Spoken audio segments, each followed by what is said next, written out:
trovate dei presepi anche dentro queste tinozze, però chiaramente non ve le pubblico tutte, altrimenti non finisco più, quindi è meglio che venite a vederle.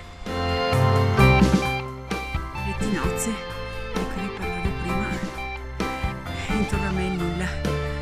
Guardate che atmosfera oggi.